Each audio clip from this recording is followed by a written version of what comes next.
amasegitere yozana ivyo guteza imbere igihugu uburimyi n'ubu uracabona ko bufise ikibazo mugabo uracabona ko ibibazo mu burimyi bitaratora inyishu neza haba ku matongo haba ku mbuto haba ku myavu haba kuri vulgarisation n'abanyagihugu bigishwa haba ku bushakashatsi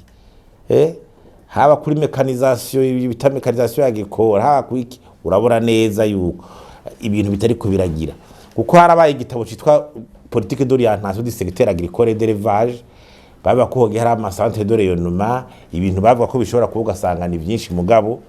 ukabona neza ko ata evaluation iri kiraba kubona icyo twashitse kuko tusanga rero nubu ikibazo tugifise ntituramenya neza umwimbu twimbura mu gihugu ingene ungana nibyo dukeneye gufungura ku mwaka ico kiracari kibazo ntitumenya ko umwimbu ari mwinshi canke ari muke muri bako miseze bigeze kwihenda ngo Burundi ngo bagize umwimbu mwinshi ngo boshorera hanze kumbe ntunakwiye ibiciro bikija biduga n'ubu urabona yuko tutaramenya tuja muri ico kintu umwimbu uraza ibiciro biragabanutse abandi ati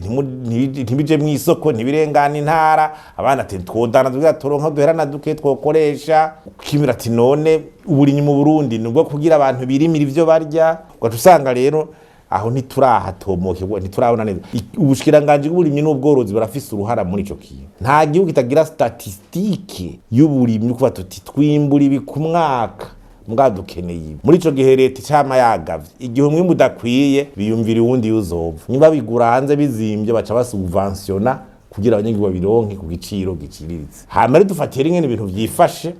no mu vyifashe gute wana yuko mu vy'ubutunzi kurya ubutunzi nico gipimo twe twaba turiko turafatira iduga ry'ibiciro ryari rikihari bona nizo ryarigeze gushika ku 30% ejo bundi muri no misara ko harabaga henga ngo hari umwimbu wimbutse muri impeshi mugabo butumva hirya no hino ku masoko twarabajeje umengo vyasuye kuduhanka ku isoko ya Bujumbura sinzi ko ari yangingo ibuze ibintu ko vyotembera mu gihugu mugabo mengo ibiciro vyasubiye kuduga uko twabibajijeje